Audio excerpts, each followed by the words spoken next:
Hello, everybody. Welcome back to Amateur Hour Sports for today's Raptors Happy Hour live stream here for the Wednesday Happy Hour. Nice way to bridge your way through the week. And we have some exciting topics for you on the show today. Thank you, everyone, for tuning in. I appreciate everyone coming through, hanging out right now. And we have two in particular exciting topics to talk about. Obviously, you see in the thumbnail and the title, a lot of the focus today is going to be on Ja Morant because this was one, well, obviously, when a player becomes available for trade, seemingly, and you have a team in the Raptors who could be looking to make a win-now move and have a lot of assets they can work with to make the trade, it's exciting. The prospect of something like that happening, like when the Raptors acquired Brandon Ingram in February, it was big news, and it's fun to talk about things like that. And what we'll also be talking about, the Ja Morant stuff as well. So I was going to say, I was feeling so many questions in yesterday's watch along about it that I decided that we got to make it a full segment on the show for today. Second thing that we're going to be discussing over the course of the stream today is the continued very impressive offensive displays from this Raptors team. It was another really good win in the previous game. I think their most impressive win of the season in the game against the Milwaukee Bucks. It was the Bucks that they second have it back-to-back, sure, but they had Giannis, right? They had Turner. They had their guys available. The Bucks are going to be probably just about 500 this season, maybe slightly better. So kind of in the range where the Raptors want to be. It was an impressive win, and what was most impressive about it was how good the offense looked for this team. So we're going to talk about what's been changing for the offense, maybe why it's performing better, and if it can sustain like this for the rest of the way, because it's early, it's smaller sample sizes, but it's still very promising. I said it a lot after the game. It looks good. Everything looks good right now with this team. So let's hope all of this can continue. Thank you so much to everyone for joining me here today. Appreciate you guys hanging out in the early goings. Give me your thoughts on the Raptors potentially trading for Ja Morant.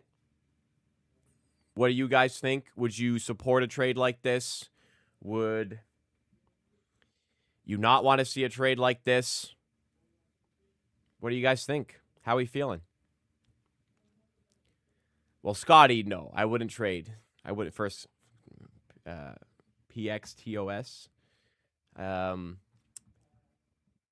sure how that would be pronounced, but anyways, yeah, that I would not be trading Scotty Barnes to do it. That's for sure. That's for sure. But it would have to be like a Brandon Ingram type of trade where the Raptors not trading Brandon Ingram, but it have to be a Brandon Ingram type of trade where the Raptors just get such a good deal that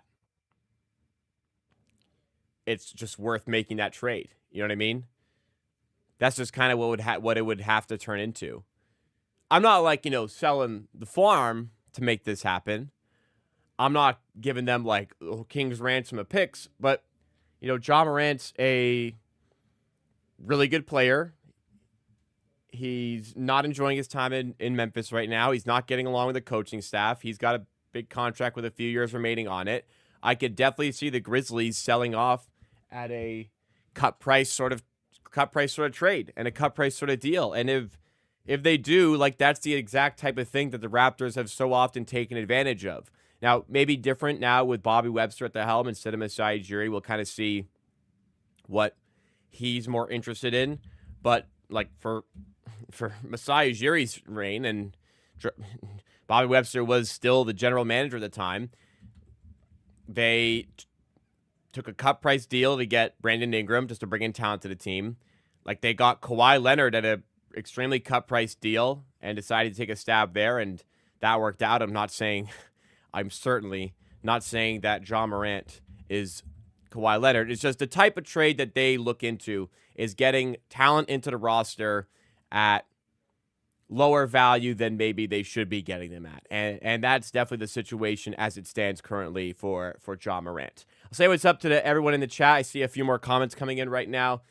Thank you to all of you for tuning in. We have Mike Bennett, Media Mike. Thank you for joining us. Ja and Raptors could be unreal. That would be a pretty sweet jersey, Mike. I got to be honest. The Ja Raptors jersey. We got Adam joining us. We have Skywalkin joining us. We have Pat joining us. Now I know how to say the name correctly. Chris Chuddy joining us. Jimbo Jenkins. Dylan G. Geo the Sage. Thank you, everyone. Danish Aga. Hopefully I said that right. Thank you for joining, everyone. I appreciate it. And big shout out to the member in the chat right now, Gregory, 12-month member. Maybe I think I saw pushing 2 years. Shout out Gregory for joining us once again. Let's read all the comments that we have today. Read all the questions and get through what you guys think on this one. Jimbo Jenkins, I feel like Ja wouldn't want to play here, and I don't think he's enticing enough of a player where we just trade for him anyways. Well, if you're trading for Ja, and this goes for any player the Raptors are trading for, you're not just... In the example of Kawhi, I think they did kind of just trade for him and hope for the best. But, like, for the Brandon Ingram trade, like, they're not just going to trade and pray he's okay playing in Toronto. They're definitely going to get feelers out there on the player before we make the trade. It's not just he shows up and then he says he doesn't want to play and we're like, oh, what? Now what do we do? Like, there has to be some communication in advance of that from happening. So if they do make a trade, they have the confidence that he'll want to be here and he will want to play here. Gregory says they aren't giving up a core piece. Let's do it. Ja will benefit from the change. I kind of think so too. Jimbo said I'd offer IQ, Oche, and a pick. Probably along the lines of where I'm going for this one. Dylan G agrees. The package around quickly. I think you have an issue with floor spacing. Might have to move RJ for a better fit. I mean, depends how much quickly spacing the floor for you kind of anyways right now. But you're not necessarily wrong there for sure. Perhaps just throw an IQ, but then we have legit no spacing. Yeah, the spacing would be a concern if IQ is the player, but it seems to me like IQ is the piece that kind of makes the most sense. V2 says, Job wouldn't make you a contender. We can't defend. We can't defend anyways. So that boosts the offense a little bit more, to be honest. All right, we'll dig into it now. I'll give the trade I think would make. I'll give the trade that I would be content with, and I would want to do, and I'll give my thoughts on the fit and stuff overall with Ja Morant because again, it is always exciting when somebody like this can become available. Jimbo says with the way Scotty RJ shoot the ball right now, the space may not be as bad as it might look on paper. Well, I'm not going to bet on that being sustainable for the season. Like, yes, it's been very good, but I don't think you can bet on that staying that way for the rest of the season, for sure. The Flash says, looks like our team is at best when the starters are staggered with spacers off the bench. That's true, and I will talk about that later. The starters haven't looked very good together, but with other players involved, they have looked spacing. And for win, I wouldn't say like we're win. The Raptors are trying to win, though. It depends what you call win now. The Raptors are trying to win. They're not trying to win a championship right now. That's a little bit different, but they're trying to get better and they're trying to make the playoffs and trying to start winning games and trying to amass talent on the team. And I think this would be a good way of doing that. So we'll dig into it here because it is not every day a player of this caliber, a player with this level of talent seemingly becomes available for a trade. And it's really not every day that a player with this level of capabilities is available for trade at a pretty cut price deal. And as I mentioned, this is typically like the exact type of trade that the Raptors are targeting. And typically that's been Masai Ujiri. Like an example is the Brandon Ingram trade. They traded a not so great first round pick, which actually at the time was a not so great first round pick. It has become a better first round pick. So it was a Pacers 26 pick, and they've kind of fallen off this year without Tyrese Halliburton. Anyways, it was a not so great first round pick at the time, and salary filler, expiring salary to get Brandon Ingram. That was a very cut price trade for a player with clear all-star level capabilities. And we may have another example of a situation like that arising with Memphis and Ja Morant. Ja Morant, a lot of talent for sure. Hasn't maybe showcased it as much in the last 2 years. He's been dealing with suspensions. He's been dealing with injuries. This year, he's clearly not getting along with the current coaching regime in Memphis. They're trying to implement a different minute structure. They're giving players more shorter stints on the court. So they're rotating a lot more often, and they want high-intensity bursts out of players. And it kind of seems like Ja Morant is not really getting on with that very well. So obviously part of the trade and a lot what you have to consider is Ja Morant is figuratively a loose cannon. He has dealt with suspensions. He has called out his coaching staff in a post-game interview this season. So there is baggage that is there. But if you can find Ja Morant anywhere close to what he's done in the past in the NBA, I think it's absolutely something worth considering and something that could be worth it. Like, here's a guy who's gotten MVP votes twice in the past. Finished 7th in MVP voting in 2022, 12th in 2023, made an All-NBA team in 2022 as well. And like, he's averaged 27 points per game, 26 points per game. He's done it like pretty efficiently, like before. Mostly not super efficient, not a super big threat from three-pointer, not really definitely not a floor spacer, but somebody who has a lot of ability to attack the rim and put pressure on the rim, and somebody who has a very good level of playmaking prowess, averaging 7.4 assists over the course of his NBA career. True shooting numbers, just kind of out of curiosity, where have they been for the player?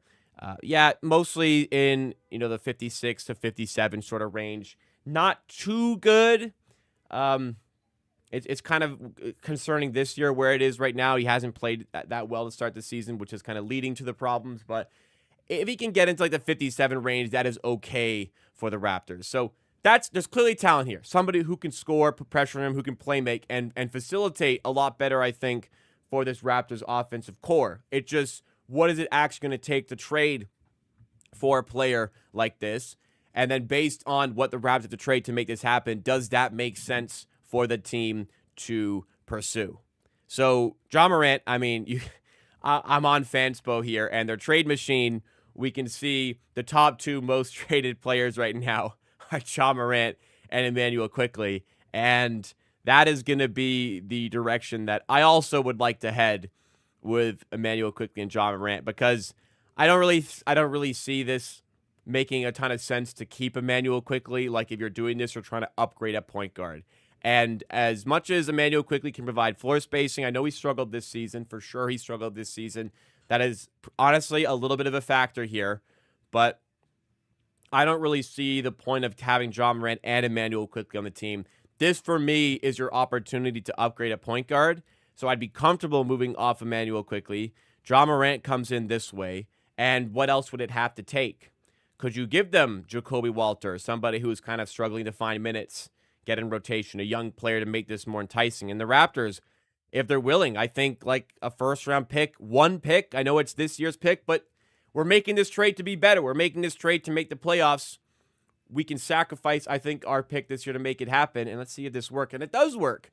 The Raptors are able to make this trade. So it's something along the lines of Immanuel Quickley, Jacoby Walter. I think you could also go in a different direction and say, like, let's do Ochai Agbaji instead, because, we still have some promise with Jacoby Walter, so you want to keep a hold of that. And I think this will also still work if you move Agbaji. That's obviously, I think, my preference, because I think at some point you do have to trade Ochai Agbaji this season. I just see Memphis not really finding a lot of desire in paying Agbaji at the end of the season. So I think what would make more sense for Memphis to actually have a chance of saying yes to this trade is one of the younger players. So it could be Grady Dick. I'd be a little bit more comfortable moving off of Jacoby Walter at this point. So let's say this is the framework for a trade.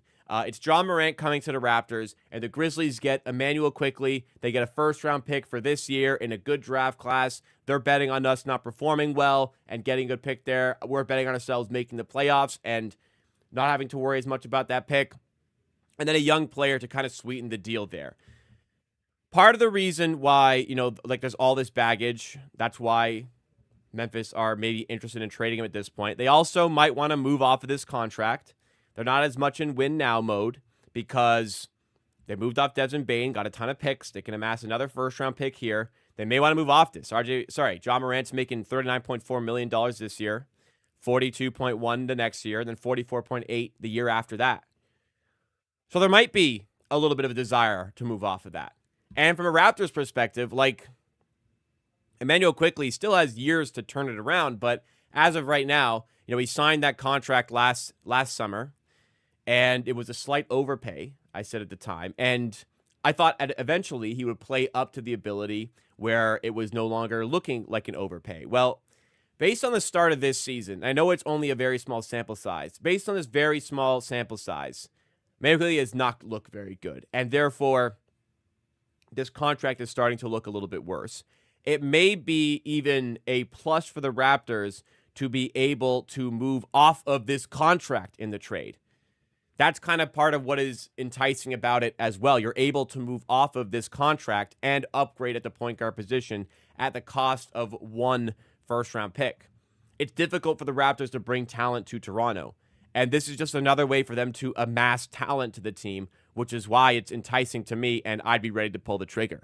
Now, we have to mention there are some obvious issues involved with the trade. The Raptors' floor spacing is already not very good. You're taking away somebody who should be one of the prominent floor spacers in the team, and Emmanuel quickly to do this. That certainly does pose a bit of a problem. Now, so far this season, Barnes and Barrett have shot the three ball extremely well. I'm definitely not prepared to make a bet on that being sustainable for the rest of the season. Can it be like serviceable three-point shooting? Sure. But at the level they're shooting right now, I don't think that is going to keep on going for the rest of the season. So I wouldn't bet on that. You do have to think about the risk that the floor spacing is going to be even worse for the team. My rebuttal to that would be like the floor spacing is already really bad. This is somebody who can continue to put pressure on the rim and facilitate for other players to maybe alleviate some of the stress on them by providing assists. And Emmanuel just hasn't really done enough in the playmaking department since coming to the Raptors to make me confident in him in that role. You have somebody who can really initiate the offense, and I think that's very good. And defensively, like Ja Morant's not a very good defender, and your defense has been poor this season, but Emmanuel is also not that good of a defender, so I don't think you're really losing a lot there. I think in the end, this is a trade that makes the Raptors better, for sure, even with the fit issues associated with it, and those definitely. I think this trade makes the Raptors a fair amount better, and it injects a big upgrade in talent overall to the roster. The Raptors is continuing to amass talent on the team, and I think that makes this trade worth strongly considering. Like, if the Grizzlies are willing to take Emmanuel quickly in this trade, this is something I'd be willing to do. Now, if we're moving into 2 picks in this conversation, that's where I back off and say it's not really worth the risk on Ja Morant, where his head state's at. It's not really worth the risk on injuries, potential suspensions. He's a repeat offender, so suspensions would only increase if he were to get another, if he would do something else that would be deemed suspension worthy, and there's too much risk with the roster fit and the construction and all of that. If this is a trade involving RJ Barrett, I'm still like a little bit hesitant. I don't love Ja Morant and Emmanuel quickly next to each other. I guess, you're still moving off of RJ Barrett, which I haven't been, I've been keen on potentially doing for the Raptors, but he's been playing really well this season, which brings me a little bit back. I think that this trade ultimately makes sense. If you're upgrading at point guard, you're getting off that Emmanuel quickly contract, I would pursue that. As for the Grizzlies, I don't know where they're at right now. How big of a desire is there to trade Ja Morant? Is it big enough to make a trade like this? Maybe it is. And if it is, I think it makes the Raptors a lot better. And I'd be willing to do it. I would bet on Ja Morant. I would bet on his skill. This is somebody with MVP caliber potential. And I'm ready for the Raptors to try and go find that again. Whatever risk there is involved, I think the talent is too great to not want to take that risk. But I can understand from somebody else's perspective as to why they wouldn't want to make that, why they wouldn't want to take that risk. I think that this is such a cut price trade that you go ahead and try and make it. That's what I would do here. No, you can't carry a gun in Canada. No. That's helpful. I don't think you can carry a gun in Memphis, though. Anyways, he can adjust to carrying pepper spray. That's legal. Is it, though? I actually don't think pepper spray is legal in Canada. No, it's illegal as well. So he has to find something else beyond pepper spray and carrying a firearm. Darko also coached Ja and there was success there. That's also something big to consider. Andre the Gamer says Darko coached Ja. That's the only reason he might work here. And Darko was part of the offensive coaching team in Memphis when Ja Morant was putting up some really big numbers. Ja Morant really likes playing out of the pick and roll. Darko Rajakovic seems to really like running plays out of the pick and roll. Ja Morant put up really good numbers when he had Steven Adams as his pick and roll partner. I think that we could return to some of those vibes with Ja Morant playing with Jakob Poeltl. I like how that looks together as well. I mean, he played well with Darko. Darko seems to get along really well with all of his former players. This could be another example of that. Just kind of another reason why I feel like there is a chance for the Raptors to rekindle some of this really great talent that is there. I'm not a big Darko Rajakovic supporter, but this I agree with Danso in the chat. Darko might be a big factor in this. I agree, and Darko's currently getting a lot out of the offense, and he might be able to get even more with a player like this who he's worked with successfully in the past. I'm on board with this, but let me know you guys' thoughts. Would you be on board with making this trade? Jimbo said, I think the Grizzlies want Grady in the deal. I'd be okay with that. I would be willing. That's probably the extent I go, though. Quickly, Grady, and a first. I'd be willing to do that. I wouldn't let this deal fall apart because of Grady Dick. I like him, but he's been a little inconsistent. I'd do it. I'd do it.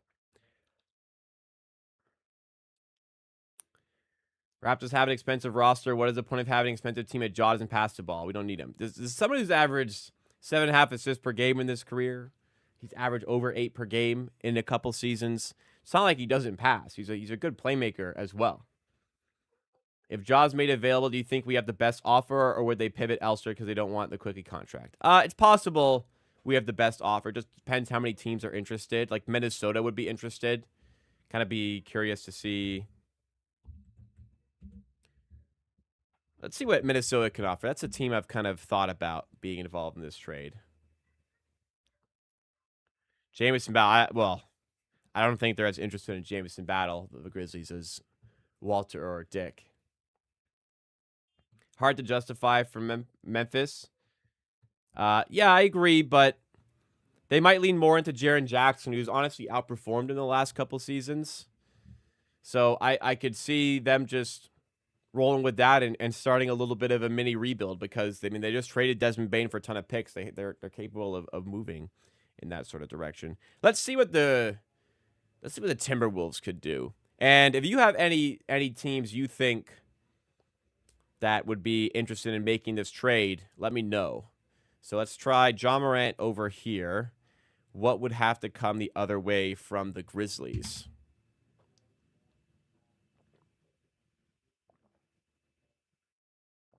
I gotta be honest. I'm looking right now, and I'm struggling to see where the salary is going to come from here. Like,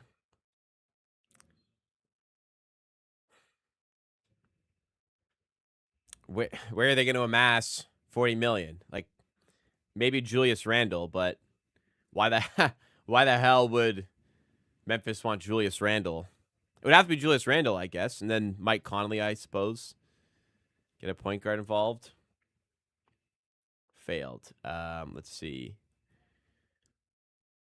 Julius Randle cannot be traded because of the 3 months of not passed since he was signed. Okay, so he's traded. He's ultimately traded. It says he will be eligible traded after October 15th, 2025. It is after October 15th, 2025. Memphis need to trade somebody else, I think. Okay, let's see. Memphis just toss in. Who can we toss? Who can we toss in? Well, they probably wouldn't want to toss in. Maybe Contra. Maybe. Maybe not. Let's just, for the sake of seeing this works. He did the 14. Okay, I don't understand why this isn't really working. Anyways, I don't really. Anyways, beyond this, I don't really see a good trade that the Timberwolves could offer. What other team do you guys think? Miami? Yeah, this would be Miami would Miami like to capitalize on things like this as well. Let's see Miami. So Ja Morant, you come out with 40 mil from somewhere. Terry Rozier. um honestly, like just purely because his salary, like it might, and it's expiring side, and Memphis actually would probably be interested in that. That would, I mean, that would actually be something Memphis could be interested in. Just the expiring salary of Terry Rozier. I think they would be interested in that. Okay, how far away are we when we do this? We would need. It keeps. I'm not sure it's correct. Ross, Miami would have 12 standard contract players after the trade. We need to get to 14 to be in. Oh, I don't think that's blocking the trade. So we need to cut $5.3 million from the Heat. So the Heat need to give away another 5.3. I guess the obvious choice is just Fontecchio. So yeah, that does the trade. So honestly, like if well, it depends on the picks actually. What sort of picks do Miami have? They have their own first this year. They do not have their own first for next year, so they cannot trade this pick. So it would have to be future firsts. So it would have to be 29, probably 31 as well. I don't see that being a super appealing offer for the Grizzlies, to be honest. I think they'd rather one now than two later, especially Miami picks. So I don't think Miami provide a very great offer. The Knicks, I don't see the Knicks do. I'll do the Knicks for fun, but I don't see the Knicks wanting to make this trade. Like, who would they even move? Yeah, like none of these guys are getting traded for Ja Morant, so that's not happening. Knicks can't do it. I don't know what's going on with Terry Rozier's salary to even make that possible for Miami, because I saw that he was going to get paid. Then I saw actually no, he's not getting paid. And then the NBAPA is fighting it.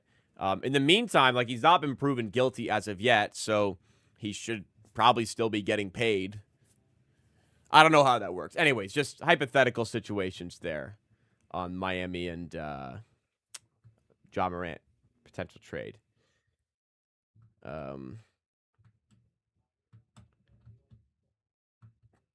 Ja's a bad defender and shooter too. Do you really need someone like that on a team that already can't shoot? Well, I talked about it extensively, and in the end, I determined yes, it would still be worth it. Certain Forbes, the great reminder. I don't think I've said it yet. Hit that like button, folks, for more great content and moments. Thank you, Sheridan. If you guys are enjoying so far, I'd appreciate it if you did smash that like button. It makes a difference to the channel, makes a difference to the stream, helps drive us up in the YouTube algorithm. 80 people watching, that's fantastic. I love hearing your thoughts in the chat, and would appreciate any more as well. Let's get up on likes. If you're new to the channel, I'm live every Monday, Wednesday, and Friday at 5 p.m. Eastern to cover the latest around the Raptors and give my thoughts. If you're interested in that, you like what you see today, great opportunity to hit that subscribe button, help drive us up to 19,000, hopefully 19K by the start of 2025. I've seen people saying the Nets and Kings, but I think it's a bad idea for either of the teams in their current states. So I'll try Kings because they're dumb and might do it. The Nets have their pick this year and don't have their pick next year. So they are all out tanking this year. I really do not see Brooklyn at all being interested here. Milwaukee, Travis puts in chat Milwaukee. I think that actually could maybe come into play. Let's try Sacramento because they have salary they would be comfortable moving. That is for damn sure. So what if we do like Malik Monk, who they want to trade, Dennis Schroeder, who gets passed around the league, and okay, let's start with that. See where that gets us because we're at 32 million there. Probably gonna have to add. So that does it actually. Memphis shed salary. The Kings can afford to take it. I mean, the Kings' floor spacing is bad already. me see. So they get a point guard, Dennis Schroeder. Mike Monk could come off the bench. I could see some interest there. They have a pick. I could see interest there. If Sacramento want to do this, I don't think Sacramento are in a good enough position to do this. I think the Raptors are. If the Raptors do this, I think they're a playoff team. I don't think Sacramento are a playoff team by doing this. So I think it makes a bit less sense for them. And if I'm Ja, I probably don't want to go to play for the Kings. I think Toronto's a better destination, but maybe I'm biased. Let's try Milwaukee because they do want to give Giannis a bit more help. This is probably gonna be a playoff team. They need more help. So Ja Morant, they have to really want to get off of the Bobby Portis contract, and then they probably want to move Kyle Kuzma. But I'm already gonna say that Memphis are gonna want no part of this. Bobby Portis is eligible to trade after October 6, 2025. It is after October 6th. So that's weird. It's probably just the wrong date because I actually don't think Bobby Portis is eligible. But like this trade can happen down the line. Like Memphis would need a point guard somewhere to do this. You probably don't want to run Cam Spencer at point guard every game. But I mean, they're just trying to get the best deal possible, I guess. Yeah, I don't really see how Milwaukee does this. There's not really intriguing contracts coming the other way. So, yeah, and just our brief search there, it looks like the Raptors do have one of the better available trades, and that could put them in one of the driving seats to make this one if they want to do this. Chicago, okay. One more. We're going to do one more, then we have to move on. We'll try one more. We'll try Chicago because they are playing well this season. But Josh Giddey is their point guard. He's playing very well. Let me see. Let's see. Okay. Ja Morant. Patrick Williams, they're going to want to get the frick off that contract. Man, Zach Collins makes $18 million. Man. Other than that, this would have to be like a pick forward package because there's not a lot of interesting trade pieces here. No, Zach Collins. It's like Kevin Huerter. Kevin Huerter could be interesting for Memphis. I think that would work. And then picks. They have Portland's pick, top, which is lottery protected. I don't know what that turns into, so let's not use that. They can trade this year's pick. I think this would cost 2 picks, to be honest. I guess Chicago could do it, but I don't think that's a fantastic deal either. Anyways, bottom line for me is I think I'm comfortable with the Raptors moving quickly to do it. Yeah. You could I'd be okay to move off quickly to do it. Sorry, quick. All right, we'll have to move on then. Ben Tommy, so if quickly gets traded, I think it might be in January, and it's going to be to the Pelicans. Not sure who we would trade for that they would be okay trading from them, but we've done some business previously with them, I suppose. Rumor, Miami trade, giving up Wiggins, Jovic, Jaime Jaquez, Pele Larson, first round in 29 and 31. Wow, that is okay. So roll it back. Let's do this one more time because that would be a good trade. That would be better than what we offer. It's Wiggins. It's not like great contract. Jovic, who would be maybe an interesting player to work with. Jaime Jaquez, also like interesting player to work with. Not great. And 2 first-round picks. So the 29 and the 31. That would work, doesn't it? Oh, doesn't work. Oh, I didn't put Ja Morant in the trade. And Ja Morant going the other way. All right, that works. How much does it make sense for Memphis? Jovic and Jaime Jaquez are like okay players, decent bench guys, but like the Grizzlies kind of have a bunch of those. It's a decent offer, but this like it's not really an exciting player to use coming back. I guess maybe a little bit of Wiggins, but kind of looking at it now, it's not as good as when I first read it. And Pele Lars. I mean, that doesn't change the narrative behind the trade. He's fine, but that doesn't change my thought on the trade. Quite a bit going to the Grizzlies. I don't know if this is better than our offer, personally, but it's a decent offer. It's a decent offer for sure. Okay. Before I jump into the offense, I saw this today. Let me see if I can play it for you guys. To be honest, but it seemed like the connectivity of the rotations. So I saw this.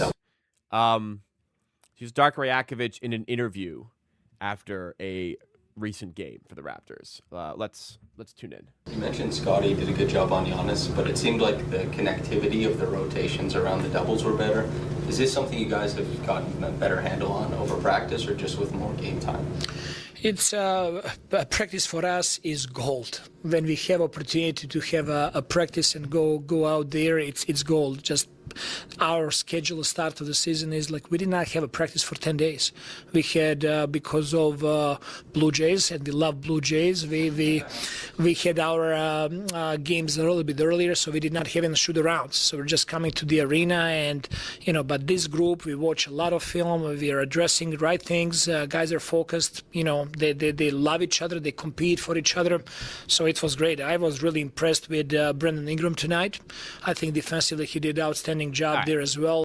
We saw the thing I wanted to talk about. So he mentioned the Blue Jays. He mentioned the Blue Jays. Omar Osman posted this, by the way. Good source for Raptors content. He referenced the Blue Jays as to being a reason why they haven't practiced some days, and sure, scheduling plays into that. But listen,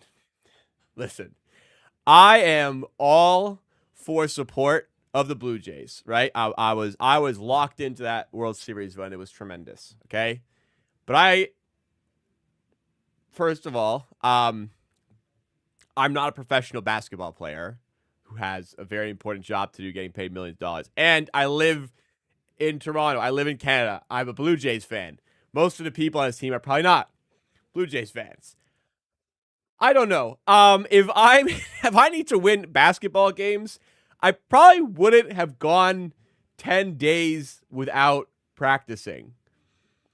So it's like, I mean, we're winning 3 games in a row. We played well. Are we just practicing now? And that's why we're starting to play better, win some games? I don't know. It just, I don't want it to make a big deal out of it or read too much into this, but it's just like, if they were seriously, if it was like a week in and they still hadn't practiced, I think at that point they have to go, all right, guys, like we're going to skip the first half of this Blue Jays game to practice today. Sorry. I don't know. That was just weird to me. It's just like, maybe you fucking should have been practicing, because some of the performances were really bad. I don't know. Anybody else feel that way? That was a funny one, for sure. All right, move into the offense, how that's changed this season. If you guys are enjoying so far, make sure you hit the like button. I appreciate everyone coming through tonight. Yesterday, we had an amazing watch along. Ton of people liked the stream. We had a ton of new subscribers. We had like 50 subs yesterday, so that was great. We'll have another watch along on Friday, and the same, we'll have another Raptors Happy Hour on Friday. Lots of great content coming your way. Sounded like he just said shoot around before the game, but he said like they couldn't even do shoot arounds because of travel. Like, I get there's traveling and like there's a lot of there wasn't a lot of 2 days off, but like he mentioned the Blue Jays specifically. It's just like, okay, the Blue Jays probably shouldn't have been taking away your ability to practice. Anyways, I don't make a huge deal about it. Just thought that was weird. I'm a fun guy. Says, what do you think of beating Atlanta next game? Well, if the Raptors play like they have been playing, they can beat them. They can beat them for sure. I thought coming to see Atlanta would be great. They've been okay. Still working on some things. I think it's a chance for the Raptors to grab another win. Because I said it after the game. I mean, things are going well right now. I said right after that game where the Raptors beat the Milwaukee Bucks in very impressive fashion that things are looking good. And there is a lot of reason to be optimistic. This offense looks good. It's starting to look like very impressive. But how much of this is real? How much of this is not? Should we buy into the way the offense has looked in the last few games? Can they keep this going for the rest of the season? Because we had a lot of concerns about fit. At least I did, and a lot of other people did. We had concerns about how this was going to work. It seemed like on paper it was going to be a clunky offense. It seemed like on defense as well there were going to be some struggles overall as individually. But we ended the season so well defensively that we thought we could overcome that. Like, where are we at with the Raptors right now?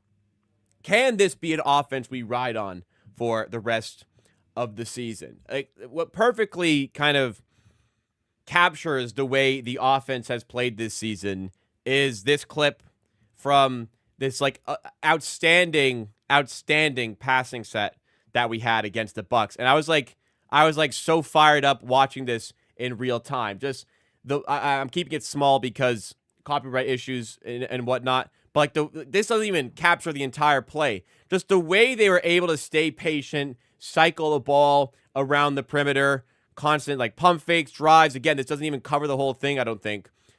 But the patience to find the best shot and for Mamu to get the three off, having a backup big who can space the floor is great. Perfectly captures the way the Raptors offense has been playing this season. They're moving the ball extremely well. They're shooting the ball decently from three. And a lot of it is being led by the killer bees, we'll call them. Barrett, Barnes, Brandon Ingram, maybe we can say. RJ Barrett is averaging 21 points per game, 5 rebounds, 3.5 assists on 55% shooting from the field. Above 60% true shooting, I think it is. And I think that goes for all of them. Scotty Barnes, 21 points per game, 6.9 rebounds per game, 5.1 assists, 51% shooting from the field. And he's been, both him and RJ have been fantastic from three this season. They've been shooting the three ball extremely well. Brandon Ingram, 21 points, 6.1 rebounds, 3.9 assists, 54% from the field. And again, I'm pretty sure they're all above 6% shooting. They've all been very efficient offensively. Brandon Ingram is just so fun to watch because he's able to create his own shot and just get buckets. This type of player we haven't had in so long. This season, he's averaging 58.6% on mid-range attempts. You know how I feel about mid-range attempts. I'm not a big fan of the mid-range shot. I'm very analytically driven. Mid-range shots are bad. But they're bad for players who aren't shooting this efficiently from mid-range. It's bad for people who shoot the NBA average, low 40% in mid-range. If you're shooting above 50, or in this case, considerably above 50, that might be a good shot. And for Brandon Ingram, it's a really good shot. And for the Raptors, it's been a really good shot as well. So these players are clicking on offense. Visually speaking, not even worried about numbers. Visually speaking, I'm watching this team, and I can see, you can see, this is good. This looks good, right? There is reason to be optimistic about how this looks right now. But then you kind of dig into some numbers here, and it rolls you back a little bit. Because in the minutes, and I brought this up in a previous stream, but I'll bring it up again. In the minutes that Brandon Ingram, Scotty Barnes, and RJ Barrett have been on the floor together, they have a net rating of minus 11. Offensive rating of 115.73. That would put them,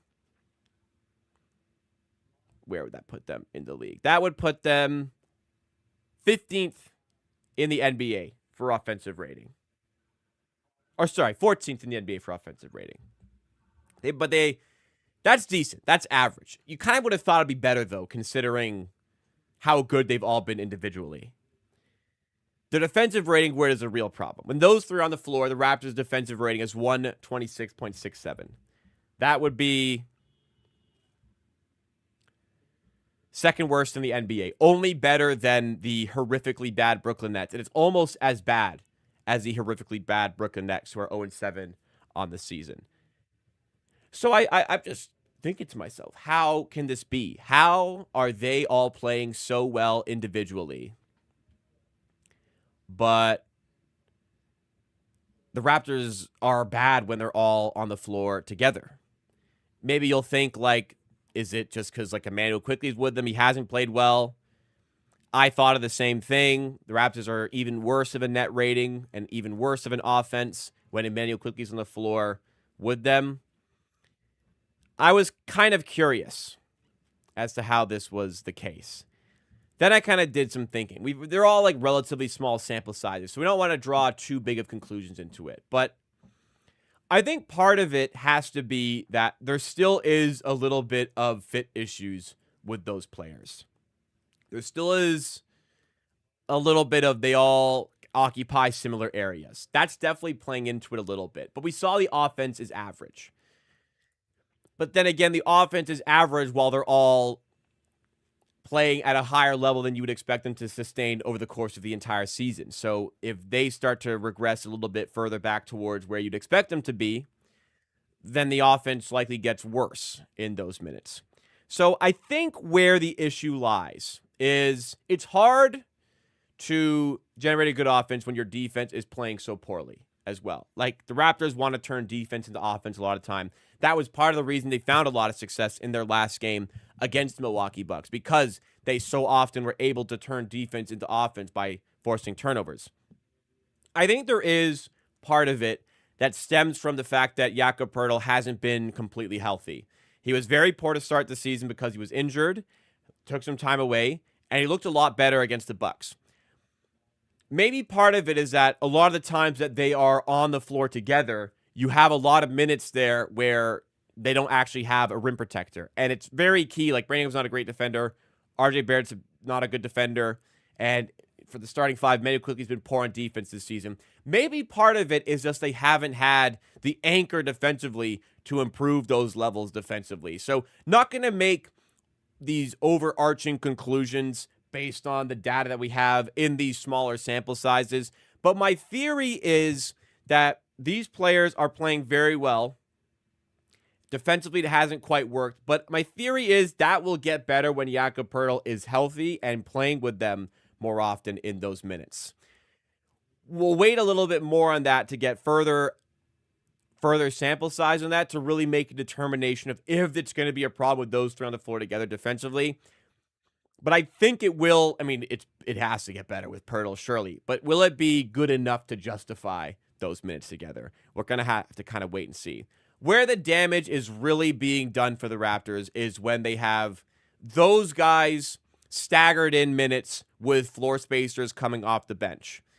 Kind of weird to say that because, like, the floor spacing has been primarily done right now from Barnes and Barrett, who you would not expect it to come from. But it's just providing a little bit more spacing for them, and it gives them a little bit more of security in what their role is and how many touches they're going to get offensively. So staggering minutes has been better. We're seeing a lot less of these four bench players on at once lineups, which I absolutely disgust seeing. Thankfully, we might finally be, after 2 and a bit years, we might actually be shifting away from that with Darko Rajakovic as head coach. But it's clear there is talent with this team. There is ability with this team. We can see it from the eye test. We can see it with the stats of the players individually. There is something promising potentially brewing here with the Raptors.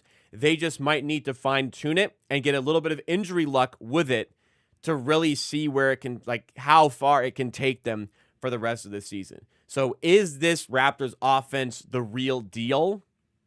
We're not going to make that statement as of yet. But, like, again, it's exciting. Like, that game against Milwaukee, that was really good. That was like, that performance was like a whoa type of performance. Whoa. That looked really good. Can they keep doing that? And if they can, it's hard to see this team not making the playoffs. But big statement, big if. Let's see if they can keep on doing it.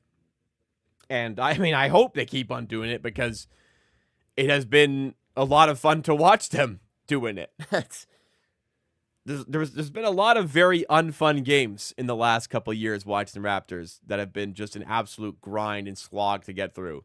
That was a lot of fun watching them play against Milwaukee Bucks. So let's keep it going in this direction. Our defense is terrible. I agree, Sheridan.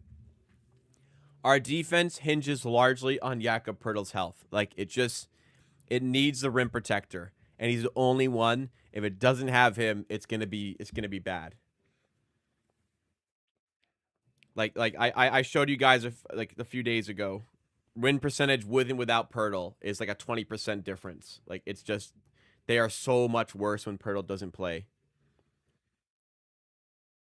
Did he react to Dark saying the team hadn't practiced 10 days because of the Jays? I did.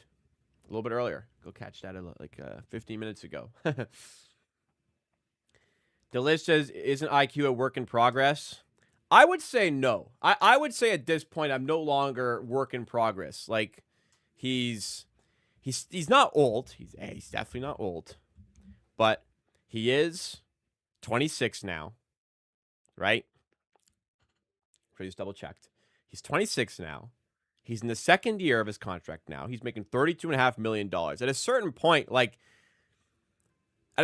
you need to start playing better, and I'm at that point now. Like, he just needs to play better. The first half against the Bucks was promising. He played well. He wasn't great in the second half. In the end, it was his best stat line, but he also went 5 of 15 from the field. So I'm not a work in progress. Like, he needs to start playing better, for sure, for this team. Jordan says Raptors playing zone doesn't help. They are scared to play man-to-man defense because they've had issues, and it was against they're playing against Giannis. They're worried about that.